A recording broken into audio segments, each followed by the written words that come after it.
ओम शांति। 18 जनवरी का दिन यज्ञ के आदि पिता प्रजापिता ब्रह्मा बाबा का अव्यक्त दिवस। आज हर दिल यही चाहता है कि समय के पन्नों को पलटकर उन पन्नों में अपना भी नाम डाल दें। वो कर्म योग की जीत का दिन, वो संपूर्ण निश्चय की जीत का दिन, वो ड्रामा की भावी पर अटल। बच्चे अभी संपूर्ण नहीं हुए हैं, फिर भी ड्रामा में जाना है उस भावी पर अटल। वो देह की आकर्षण से परे स्थिति का अनुभव, वो इतना प्यार कि बाबा बच्चों के बिना और बच्चे बाबा के बिना कैसे जीना है न जानते थे, फिर भी ड्रामा है, जाना है। ऐसे अनुभवों में हम भी अपने नाम को दर्ज कर दें। आज हर दिल यही चाहता है। ये जीवन है एक महापुरुष का।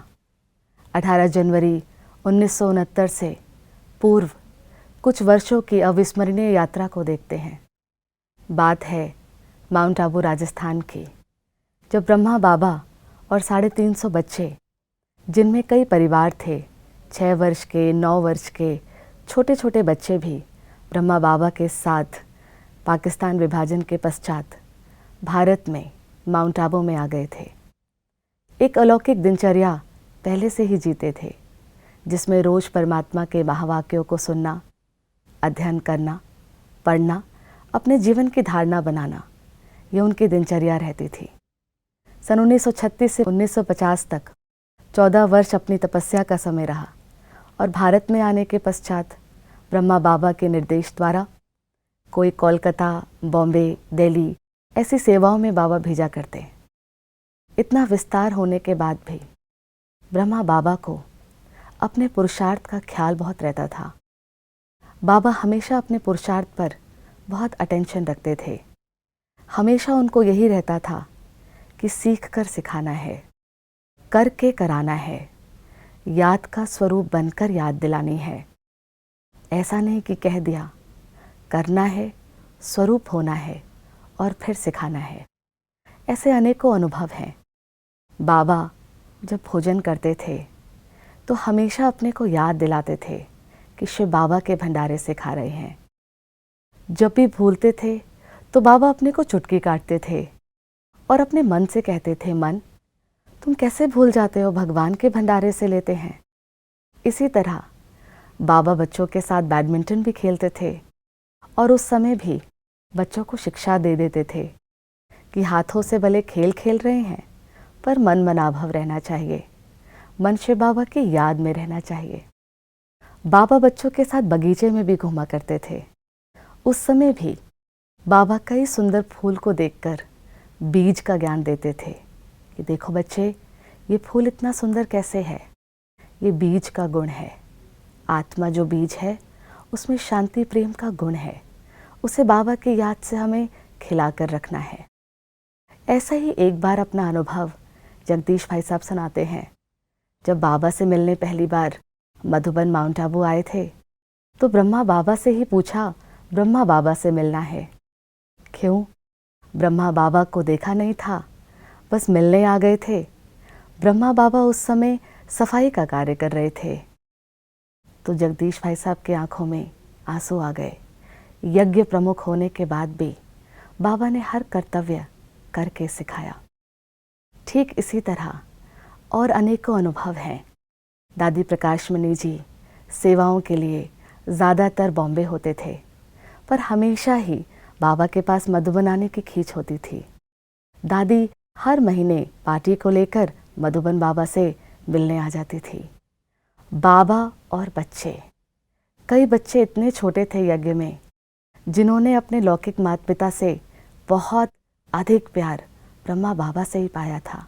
6 वर्ष के, 9 वर्ष के बच्चे बाबा के पास आ गए थे। बच्चे कल्पना भी नहीं कर सकते थे कि बाबा के बिना जीना कैसा होता है। उनको ऐसा सोचना भी नहीं आता था। आज इस अव्यक्त दिवस के दिन इतिहास के पन्नों को पलटकर उनमें अपना नाम लिखना चाहते हैं। सोच के देखें, जो बच्चे इस दृश्य के साक्षी थे, क्या वो कभी सोच सकते थे कि बाबा ऐसे अचानक न्यारा हो जाएगा? ड्रामा की भावी अटल थी। दादी जी मधुबन आए हुए थे, दादी प्रकाश मणि जी। बाबा कभी भी नहीं कहते थे, क्योंकि बाबा हमेशा सेवाओं के लिए आगे रखते थे, हमेशा सेवा करनी है। बाबा कभी भी एक दिन से ज़्यादा दादियों को मधुबन नहीं रहने देते थे। उस दिन, ये बात है 18 जनवरी से एक दिन पूर्व, 17 जनवरी की 1969, दादी के साथ आया वह ग्रुप पहले 16 जनवरी को ही जा चुका था, पर बाबा ने कहा आप यहीं रह जाओ। दादी बहुत खुश थी। उन दिनों जगदीश भाई साहब भी बाबा से मिलने आए थे। बाबा का बहुत प्यार था भाई साहब से, बाबा का भी प्यार था और भाई साहब का भी बहुत प्यार था। शिव बाबा से तो बहुत प्यार था ही, ब्रह्मा बाबा के भी जगदीश भाई साहब बहुत नज़दीक थे। बाबा के जाने का उनको आभास हो रहा था, पर बाबा ने सेवा को आगे रखा। जिस ब्रह्मा बाबा ने हमेशा ही सेवा को आगे रखा, अंतिम समय में भी जगदीश भाई साहब ने बाबा से कहा कि बाबा आज आपके पास रुकना है। बाबा ने उनको मैगज़ीन की सेवा के लिए भेज दिया। हमेशा हाँ जी का पाठ पक्का कराने वाले बाबा को उस दिन ना कैसे किया, नहीं कर सकते थे।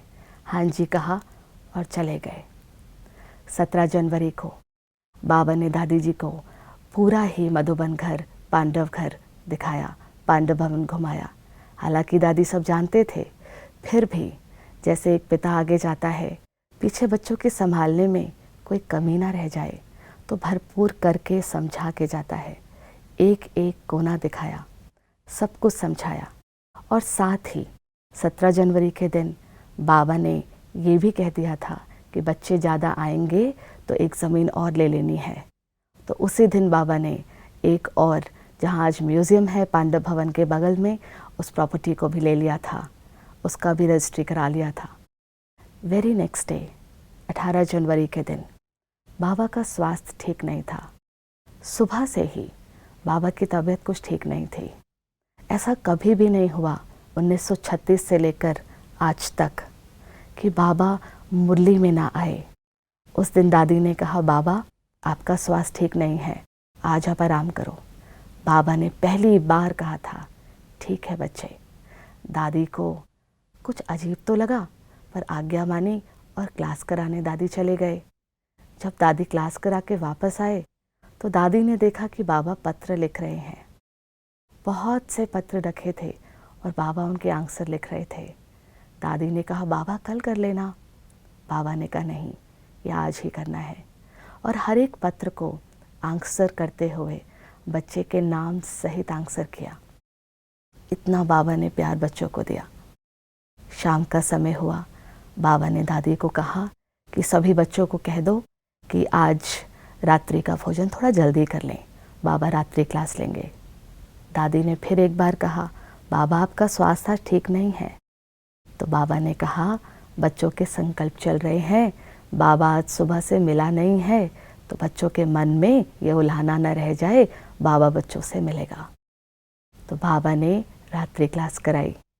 बाबा ने बच्चों को बहुत गहरी दृष्टि दी, बहुत प्यार से, शक्ति भरी।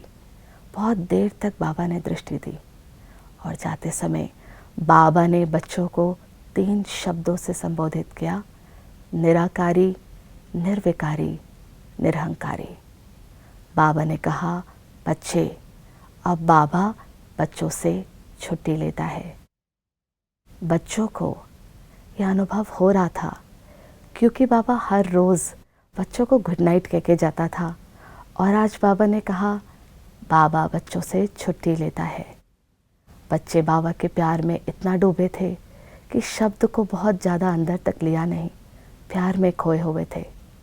बाबा अपने कमरे में गए, दादी जी आए, दादी जी के साथ एक भ्राता और आए, और बाबा अपने कमरे में योग में बैठे हुए थे, बहुत गहरी योग में। शरीर दर्द में, शरीर की तबीयत ठीक नहीं है, पर बाबा के चेहरे का तेज बहुत गहरा था, बहुत डीप था। अचानक बाबा ने दादी जी के हाथ में हाथ रखा और सारी शक्ति विल कर दी, सारी शक्ति विल कर दी, इस कार्य को आगे लेके जाना है। और बाबा अव्यक्त हो गए। अभी दादी जी के हाथ में बाबा का हाथ था ही। दादी जो ये सोच भी नहीं सकते थे जिन्होंने स्वप्न में भी नहीं सोचा था कि बाबा ऐसे न्यारा हो जाएगा, क्योंकि बाबा तो हमेशा से यही कहते थे, बच्चे साथ पढ़ेंगे साथ चलेंगे, बाबा बीच में कैसे जा सकता है। दादी जी ने डॉक्टर को बुलाया, डॉक्टर ने देखा, डॉक्टर ने कहा कि अब ये नहीं है। दादी जी ने नहीं माना। बाबा ने फिर बच्चे को अनुभव कराया कि बाबा कहीं गया थोड़ी है, बाबा ने सिर्फ वस्त्र चेंज किया है, बाबा फरिश्ता स्वरूप में आज भी बच्चों के साथ है। बाबा ने 3 शब्द जो दादी जी को दिए, हम हर एक को दिए हैं। हम हर एक को अपने जीवन में निराकारी, निर्विकारी और निरंकारी होकर परमात्मा के इस कार्य को आगे लेके जाना है। शिव बाबा ने ब्रह्मा बाबा को हमारे सामने एग्जाम्पल तैयार किया। आज 18 जनवरी का दिन, इतिहास के पन्नों में हम अपना नाम लिख सकते हैं। कैसे उस सीख को, उस समझाने को अपने वर्तमान में ले आएं और उस वर्तमान से अपना भविष्य बना लें। परमात्मा ने ब्रह्मा बाबा को हमारे सामने एग्जाम्पल तैयार किया, हमें उस एग्जाम्पल को फॉलो करना है। बाबा अव्यक्त हो गए, पर बाबा ने ये भी बता दिया कि प्यार किसी शरीर का मोहताज नहीं होता है। आज भी ब्रह्मा बाबा हमें वैसा ही प्यार दे रहा है, उसी तरीके से प्यार दे रहा है। बस पहले शिव बाबा ब्रह्मा बाबा में आते थे और हमें शक्ति भरते थे, और एक समय के बाद बाबा ने और अव्यक्त रूप में पालना दी। आज ब्रह्मा बाबा, शिव बाबा दोनों हमसे चाहते हैं, बच्चे अब आप फरिश्ता बनो, आप फरिश्ता बनकर बाप को इस संसार में प्रत्यक्ष करो। तो आज 18 जनवरी के दिन मीठे शिव बाबा और मीठे ब्रह्मा बाबा की याद हमें और भी आ रही है, और अपने जीवन को हमें बहुत सुंदर बनाने की प्रेरणाएं भी मिल रही हैं। तो ऐसे बाबा के साथ रहना, फरिश्ता स्वरूप रहना।